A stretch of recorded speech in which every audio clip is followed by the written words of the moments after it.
This video is about why you keep breaking your promises to yourself, even though you're probably someone who never breaks promises to other people, and why you basically distract yourself from doing the work. And I'm not going to tell you to turn off your phone or turn off your notifications or anything like that. I think if you're watching this video, you're probably already somebody who has done these things. You're aware of most of the productivity tips and tools out there. And the problem here that I also faced is at some point, I took away all of the distractions. I took away all of the things that could stop me from working on my goals, meaning I got off social media, I got rid of my apps, I turned off notifications, I put my phone away, and I was still getting distracted. So I would get distracted by a thought of, I need to file my nail. It looks weird right now, right? Or I want to wash that one dish, even though I don't necessarily enjoy that. But like now, it's really necessary to wash that one dish in the sink, just so things are perfect before I finally get to work. And so, I want to talk about this. Why is it that you don't keep your promises to yourself?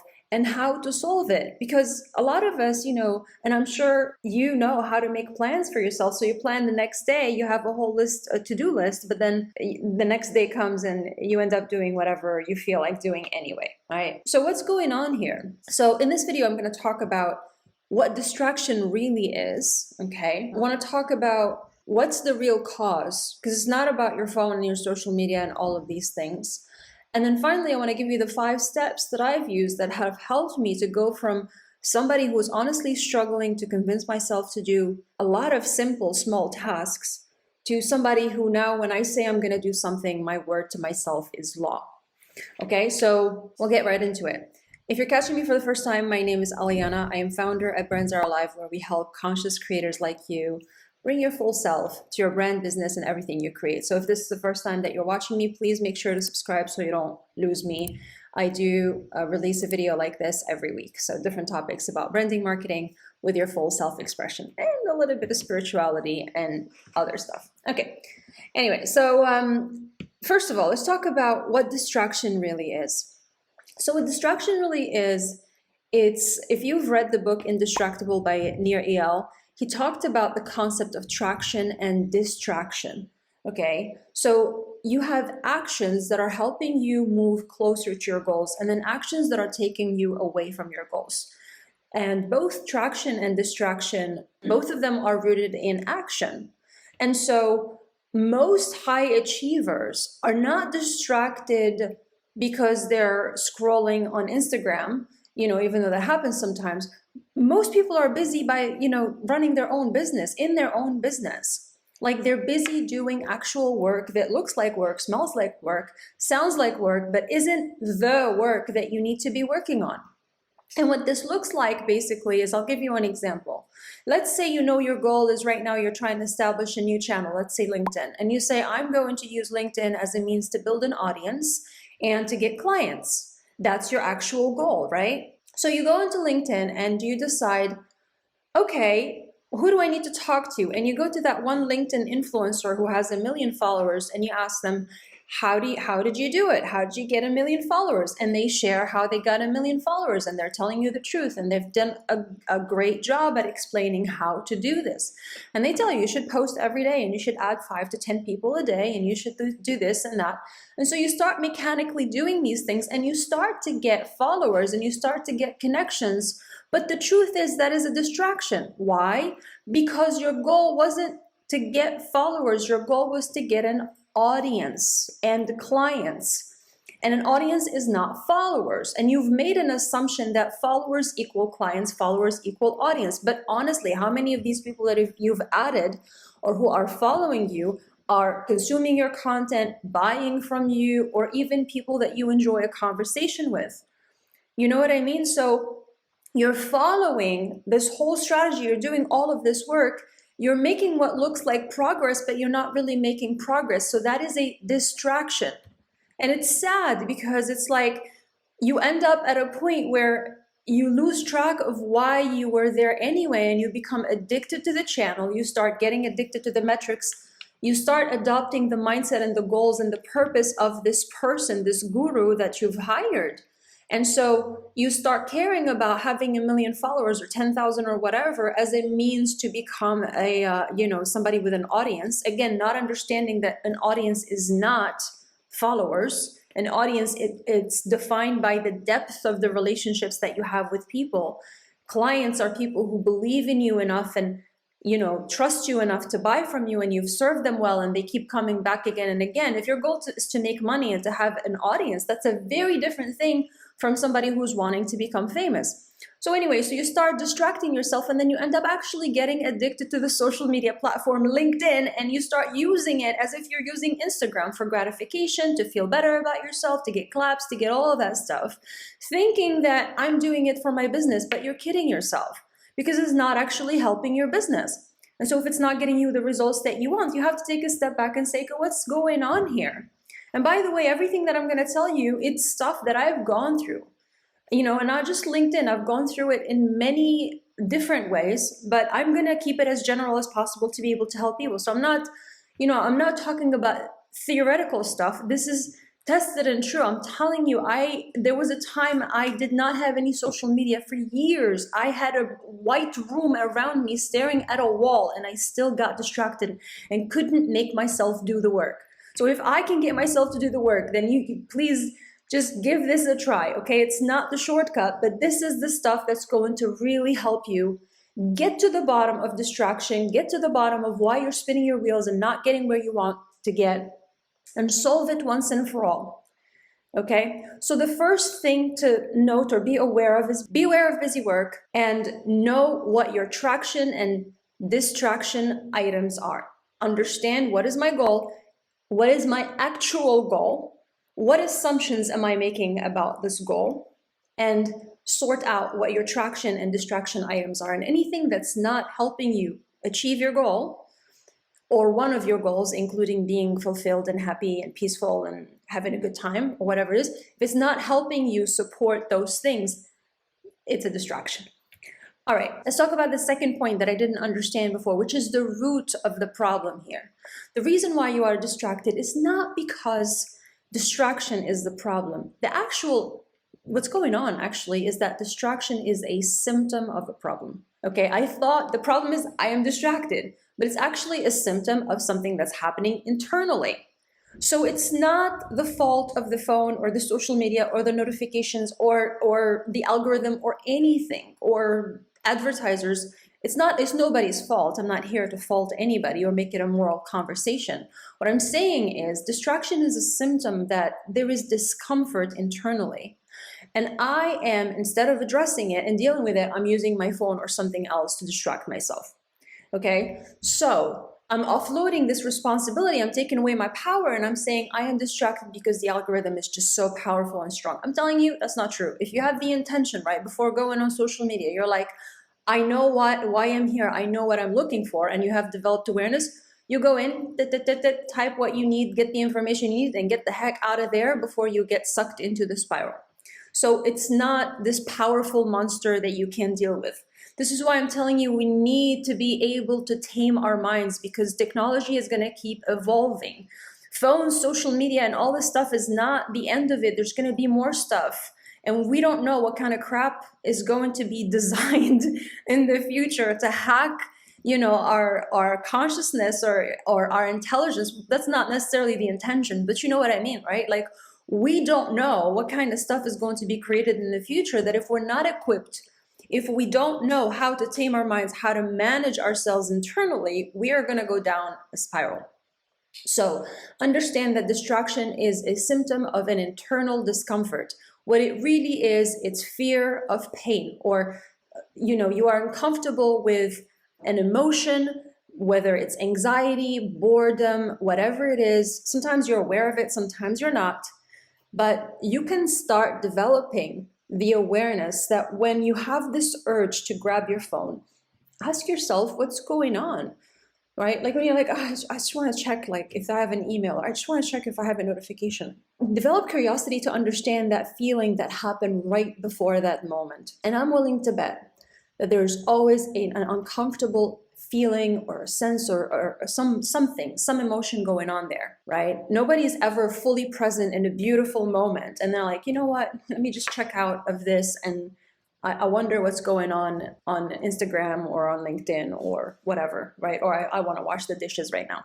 So that is the second point, is understand that it's an internal game and it's a symptom of something that's happening internally. And so the bottom line is we have got to make peace with feeling uncomfortable. We have got to feel acceptance towards discomfort. And then we've got to learn how to handle our uncomfortable emotions in a healthy way so we don't feel the need to use an external band-aid because we don't know what to do with them. Okay, so how do we solve this? Here are the 5 steps. Okay, step number 1 is clarity. It always starts with clarity. Okay, you want to get clear on what is it that you're trying to achieve? Like, what is the big thing that you're wanting to create here? What's the end goal? And truly be honest with yourself if that's something you truly desire or not. And then once you understand what the thing is and you're sure, okay, I want that, I claim that, that's what I want to achieve. Now we want to identify, like I said, what are the attraction and distraction items. And also we want to clarify what sort of assumptions we might be making about those things. Here's how you know if something is an assumption. If it is not rooted in a principle, if it's not following a mental model, if it's a fad, if it's a hack, if it's a shortcut, it's an assumption.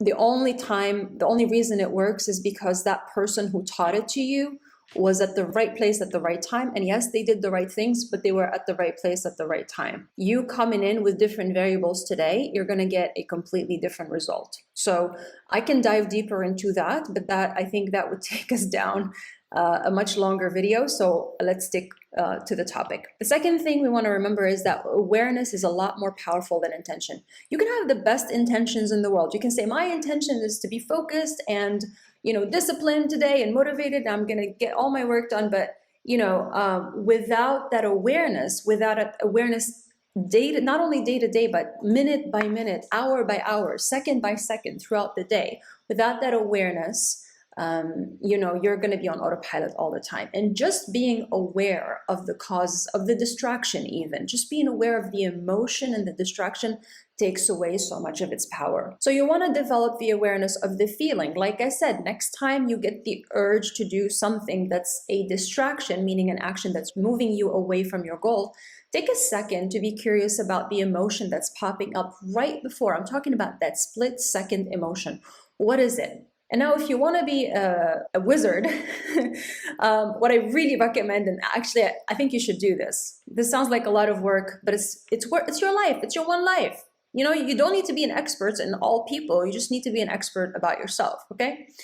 Grab a journal, like I always say, grab something, notes, it doesn't matter, and note the emotions that keep popping up and the distractions that you go to distract yourself. So for example, if you keep noticing that you have boredom makes you check out social media, or uncertainty because you feel like you don't know how to handle this task and you're afraid you're going to mess it up, so you go and do a smaller task or something that's easier, right? Note these things over a period of days, weeks, and months, because the patterns are going to help you understand what's really going on, what's the underlying thing that's happening that may be a symptom of a wound or healing that needs to be happening internally that's just deeper than, oh, I just feel anxious in this little moment. It could be a symptom of something happening internally that's much deeper than that.